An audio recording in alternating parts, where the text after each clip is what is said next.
Hoy en día, el aprendizaje basado en problemas, conocido con las siglas ABP, se usa en países y contextos de nivel, disciplina y grado de masificación muy distintos a aquellos en los que se originó. La metodología ABP se ha adaptado a estas circunstancias educativas, pasando de ser un método de trabajo en clase y en la biblioteca que se aplica a clases con números reducidos de alumnos, a un método basado en el trabajo fuera de clase y en tutorías de grupos, cuando los grupos de alumnos son de tamaño medio, e incluso a una metodología de aprendizaje autónomo y autodirigido cuando los grupos son todavía más numerosos. El trabajo en equipo ha pasado de ser presencial y realizado en el aula a ser realizado fuera de ella, y en ocasiones utilizando medios de comunicación virtual. Aprender resolviendo problemas profesionales enseña a resolverlos. El ABP es una metáfora educativa del proceso natural por medio del cual los adultos aprenden a resolver problemas reales al enfrentarse a ellos. El ABP produce una serie de efectos en los alumnos que lo practican. Les motiva y les obliga a afrontar, analizar y solucionar problemas complejos. Les obliga a juzgar la adecuación de su conocimiento, a identificar sus necesidades de aprendizaje y autosatisfacerlas buscando información. Les enseña a construir nuevo conocimiento con la información encontrada y a aplicarlo a problemas propios de la vida profesional. Mejora su retención de conocimiento a largo plazo y la capacidad para aplicarlo. Desarrolla competencias que son esenciales para resolver problemas profesionales, como la solución de problemas, la comunicación y el trabajo en equipo. Enseña a comunicarse oral y documentalmente. Y también enseña a trabajar cooperativamente en pequeños equipos al servicio de una organización o colectividad mayor. El problema es un estímulo, un contexto que crea una oportunidad de aprendizaje.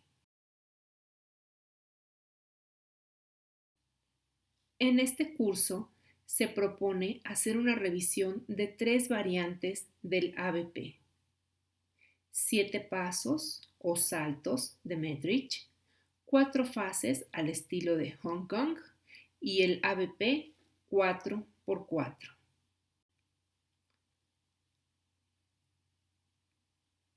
La metodología tradicional en 7 saltos se aplica en clases con pocos alumnos, idealmente 20, y con un límite de hasta 40. La metodología consta de 7 pasos, agrupados en 3 fases principales: discusión preliminar, estudio e informe. Durante la primera y la tercera fase, los grupos trabajan sincrónicamente en el aula. En la discusión preliminar, los estudiantes trabajan en pequeños grupos. Luego hay una fase de trabajo y estudio individual. Y en la fase de informe, los alumnos presentan sus hallazgos primero a los otros miembros de su grupo de trabajo y después a la clase entera.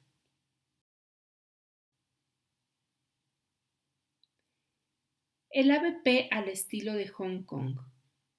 La adaptación del modelo anglosajón al mundo oriental ha sido desarrollada inicialmente por profesores de la Universidad Politécnica de Hong Kong.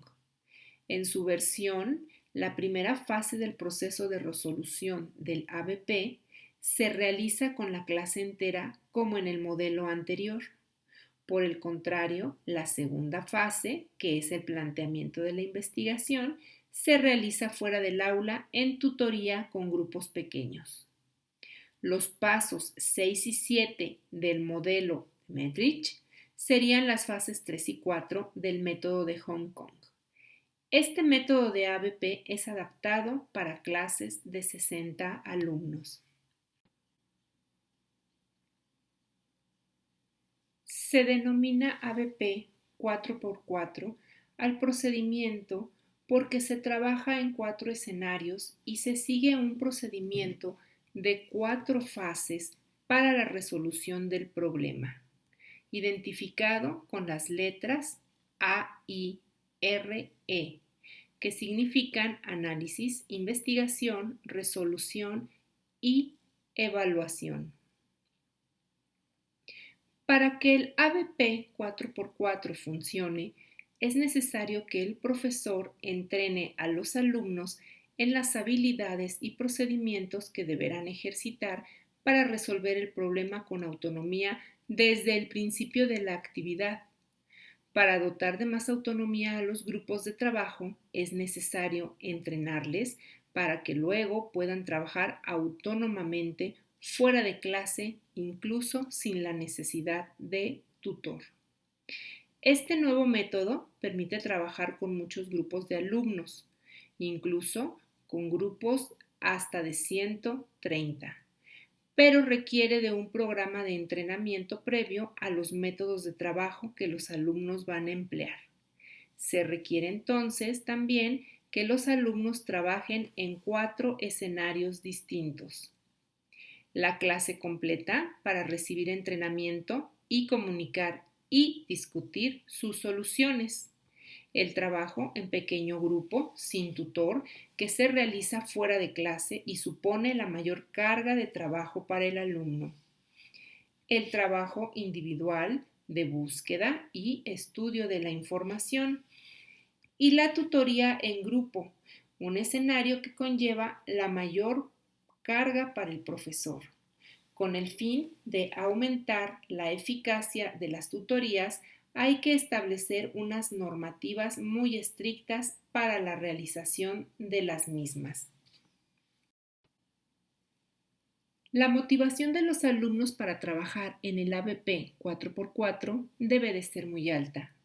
La modalidad de ABP 4x4 está inspirada en las experiencias realizadas por White en la Universidad de Delaware, en las que utilizaba artículos originales como problemas.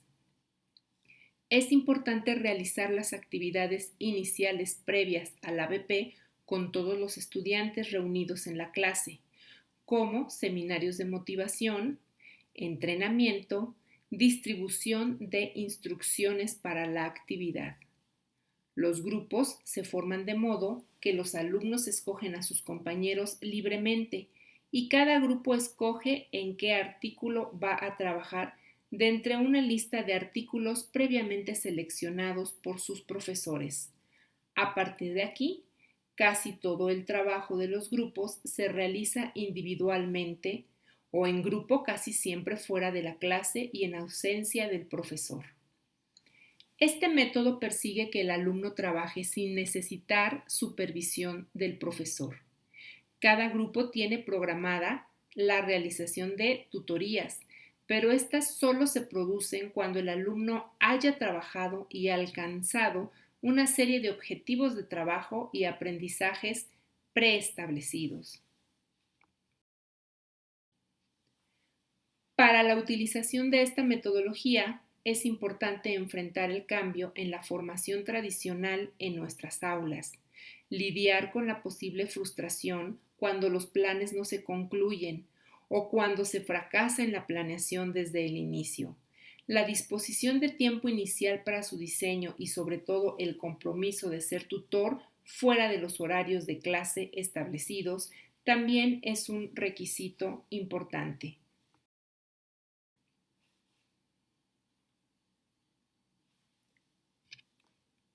El tutor en pequeños grupos de trabajo y mediante la utilización de problemas centrados en el contexto de la profesión en la que se está formando a los alumnos, el docente ya no tiene como objetivo único o principal estimular la adquisición de contenidos en su disciplina, sino promover el desarrollo de habilidades como el pensamiento complejo y crítico, la cooperación, el liderazgo, la comunicación, la creatividad, el trabajo pluridisciplinar y la toma de decisiones.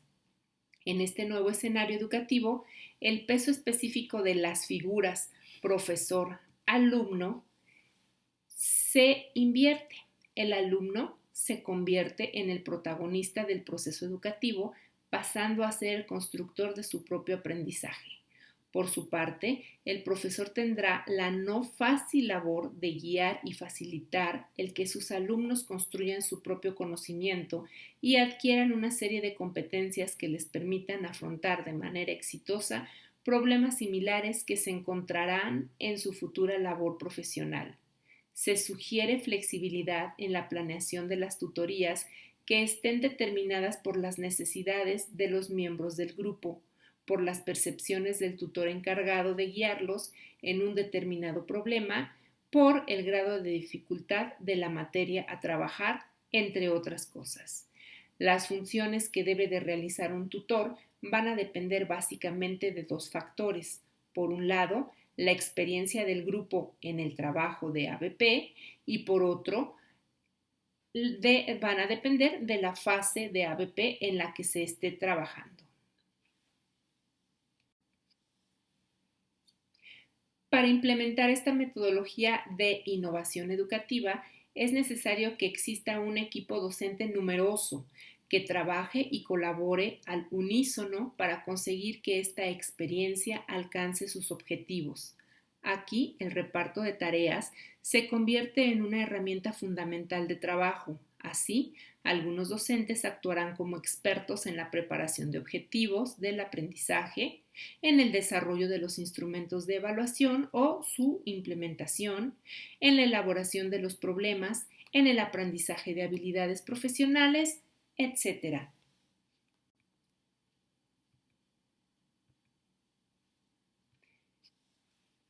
El tutor realiza algunas actividades previas al trabajo con ABP que es importante que sean consideradas en el equipo docente antes de que dé comienzo la primera sesión de ABP. Es importante que informe a los alumnos participantes de todas las características y aspectos que van a confrontar esta nueva forma de aprender. Así que debe de definir de manera adecuada los roles de los participantes en el proceso, cómo van a organizar las distintas sesiones que se debe de trabajar en cada una de ellas. ¿Qué criterios van a seguir los docentes para realizar la evaluación de los estudiantes? ¿Qué se va a tener en cuenta de su trabajo? ¿Qué valor se le va a dar al mismo y quién va a ser el encargado de realizarla? ¿Y qué herramientas poseen los alumnos para evaluar no solo las distintas sesiones de ABP y su desarrollo, sino también el trabajo realizado por el tutor? Independientemente de que la sesión se desarrolle de manera individual o grupal, el tutor no puede actuar como un espectador pasivo que abandona a sus alumnos a su suerte, a la espera de que construyan su aprendizaje sin participar en este proceso. Debe de convertirse en una figura activa que controla la situación de aprendizaje en su globalidad. Tras la finalización del problema, comienza un extenso proceso evaluativo que implicará tanto a la propia estructuración del ABP como a los miembros participantes en el mismo. En cuanto a los estudiantes, se evaluará tanto el nivel individual como el grupal, cómo se ha desarrollado el proceso de aprendizaje, el grado de consecución de las competencias previstas, así como el producto resultante tras dicho proceso. De las distintas sesiones de ABP, nos interesará evaluar su efectividad, la adecuación del tiempo empleado, el grado de accesibilidad de los medios didácticos y la idoneidad de recursos bibliográficos disponibles.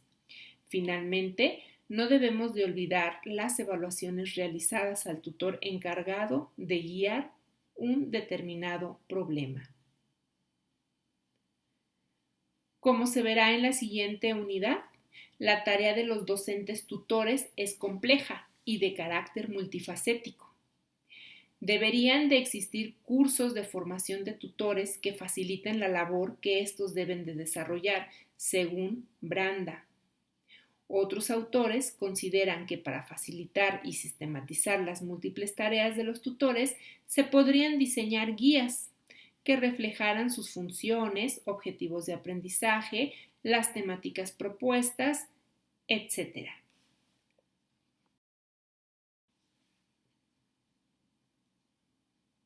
Son muchos los autores que con una larga trayectoria de experiencias con la metodología ABP proponen una forma unánime el uso del portafolio como una estrategia evaluativa idónea para constatar el desarrollo y consecución de las habilidades y competencias implicadas en esos contextos de aprendizaje potencial. El portafolio es un método de evaluación alternativo y auténtico. En ese sentido, el portafolio es un recurso de evaluación que tiene en cuenta la naturaleza evolutiva del proceso de aprendizaje y por tanto no puede considerarse un producto finalizado, sino que por el contrario permite la posibilidad de ser revisado y modificado en el futuro. Entendemos por portafolio como un método de evaluación formativa y formadora que permite al profesor y también al alumno conocer activa y directamente el progreso y proceso seguido en el aprendizaje de los conocimientos y competencias de una disciplina y así poder llevar a cabo una auténtica construcción conjunta de significados. El formato o estructura de un portafolio en una materia admite distintas posibilidades de recorrido de aprendizaje y, como indica Montgomery, el contenido está en función de los objetivos educativos propuestos, del tema o proyecto planteado, de los recursos de aprendizaje disponibles e incluso de la creatividad del profesor o del alumno. El trabajo debe de contener todas aquellas actividades y evidencias que el alumno considere de valor para su formación. El uso del portafolio para el aprendizaje y la evaluación se comprende como una técnica de recopilación, compilación, colección y repertorio de evidencias y competencias profesionales que capacitan a una persona para el desarrollo profesional satisfactorio. Según Collins, existen 4 tipos de evidencias: los artefactos, las reproducciones, los testimonios y las producciones. Esta evaluación permite que el titulado universitario sea capaz no solo de ejercer una profesión competentemente, sino también de evaluar y reflexionar sobre su propia actuación y realizar de forma autónoma una continua actualización de sus conocimientos a lo largo de su vida profesional.